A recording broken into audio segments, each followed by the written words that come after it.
আসসালামু আলাইকুম ভিউয়ার্স, আশা করছি সবাই ভালো আছেন। আমি এখন আছি সিকিমের রাজধানী গ্যাংটকের এমজি মার্গে। আজ 11 ডিসেম্বর 2024। গতকাল ঢাকা থেকে রওনা দিয়ে আজ বিকাল 3টায় আমরা সিকিম পৌঁছেছি। এসে প্রথমেই আমরা একটা হোটেল নিয়েছি। আমরা যেহেতু 3 জন, তাই একটা বড় রুম নিয়েছি। ভাড়া পড়েছে 1000 রুপি। আমরা প্ল্যান করেছি আগামীকাল সাঙ্গু লেকে যাব, তাই সাঙ্গু লেকের প্যাকেজ নেওয়ার জন্য ট্রাভেল এজেন্সির খোঁজে বের হয়েছি। ইউনাইটেড ট্যুর অ্যান্ড ট্রিক্স নামে একটা এজেন্সির সাথে কথা বললাম, বাট তাদের রেট অনেক বেশি। আমরা ট্রাই করব যতটা কম খরচে সাঙ্গু লেক যাওয়ার জন্য।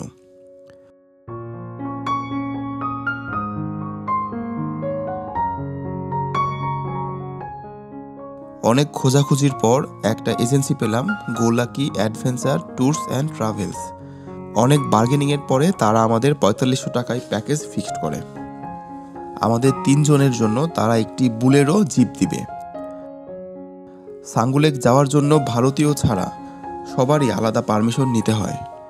এই পারমিশনের কাজ মূলত এজেন্সি করে দেয়।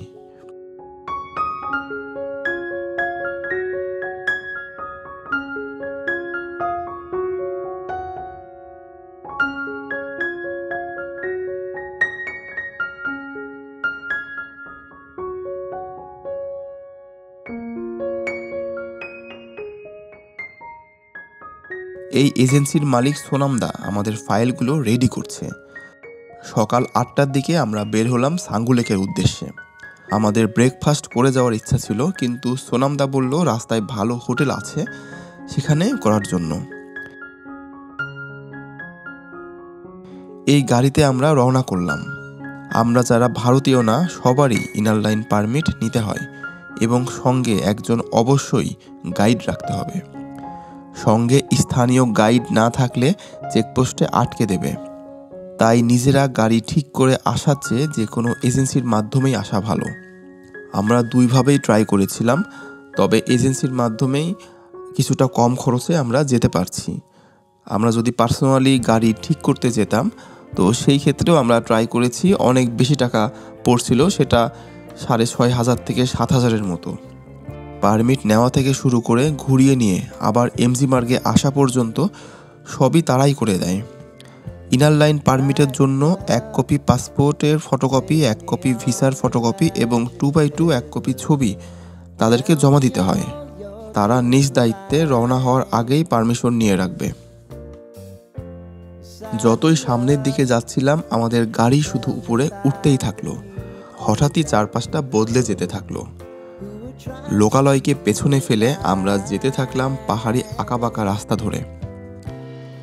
এই রাস্তার সৌন্দর্য সত্যি ভাষায় প্রকাশ করার মতো নয়। পাহাড়ের ধার ঘেঁষে পাইন গাছের সারি আর মাঝে মাঝে ছোট্ট পাহাড়ি গ্রাম আপনার নজর কাড়বে। ফাঁকা রাস্তায় অনেকক্ষণ আসার পরে একটা বাজার পেয়ে গেলাম। অনেক পর্যটক এখানে ব্রেকফাস্ট করতে নেমেছে। আমরা এখানে ব্রেকফাস্ট করব না।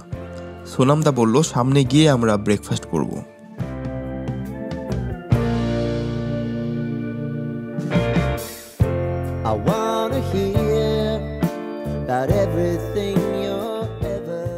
আবহাওয়া এখন পর্যন্ত বেশ ভালো, তবে পাহাড়ি এই জায়গাগুলোর আবহাওয়া মুহূর্তেই পরিবর্তন হয়ে যেতে পারে। হঠাৎ রোদ, হঠাৎ বৃষ্টি পাহাড়ের নিত্যদিনের সঙ্গী।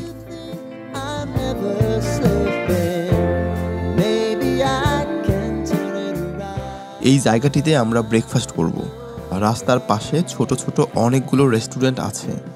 এই হোটেলগুলোতে সাধারণত বাঙালি খাবার পাওয়া যায় না। এখানে খাওয়া দাওয়া বেশ কষ্টকর।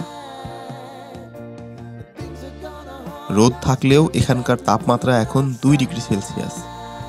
গত রাতে এখানকার তাপমাত্রা ছিল -1 ডিগ্রি সেলসিয়াস।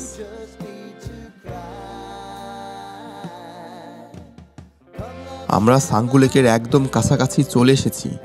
সামনের ওই পাহাড়টা পার হলেই সাঙ্গু লেক।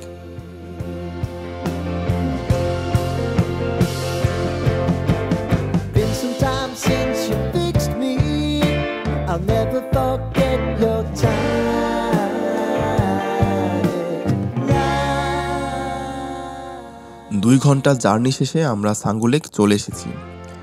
এখানে অনেক বড় বড় ইয়াক বাঁধা আছে, চাইলেই এই ইয়াকে করে আপনারা ঘুরতে পারেন। তবে অবশ্যই খুব ভালো করে দাম দর করে নিতে হবে, এরা 3 থেকে 4 গুণ দাম বাড়িয়ে বলে।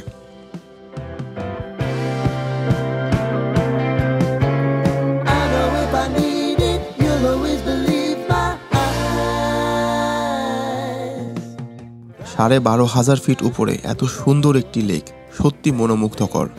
স্বচ্ছ পানির এই লেকটি স্থানীয় মানুষদের কাছে অত্যন্ত পবিত্র। এই লেকটিকে ঘিরে অনেক পৌরাণিক গল্প আছে। জানুয়ারি ফেব্রুয়ারি মাসে এই লেকের পানি পুরোটাই বরফ হয়ে থাকে, তখন এখানে স্নোফলও পাওয়া যায়। তখন এই সাঙ্গু লেকের সৌন্দর্য অন্যরকম।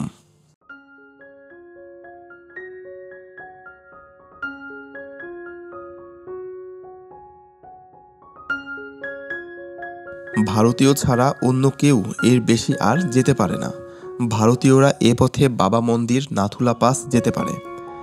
আপনারা যদি এখানে এসে কেবল কারে ঘুরতে চান তাহলে জনপ্রতি 250 রুপিতে ঘুরতে পারবেন।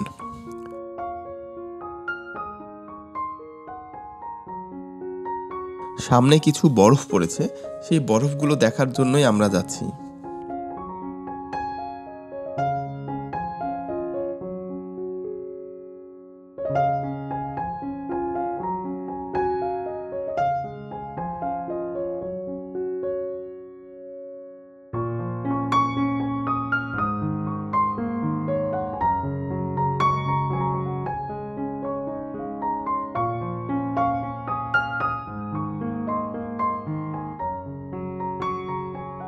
আমরা বরফের কাছে চলে এসেছি। অল্প হলেও শেষমেশ বরফের দেখা পেলাম। এই বরফকে ঘিরেই এখানে ঘুরতে আসা মানুষজন ছবি তোলায় ব্যস্ত। বন্ধুরা, আজকের ভিডিওটি যদি আপনাদের ভালো লাগে তাহলে অবশ্যই লাইক করবেন, আর পরবর্তী ভিডিওগুলো পেতে অবশ্যই চ্যানেলটিকে সাবস্ক্রাইব করে রাখবেন। আশা করছি খুব শীঘ্রই চমৎকার ভিডিও নিয়ে আপনাদের সামনে আসব। সবাই ভালো থাকবেন। আল্লাহ হাফেজ।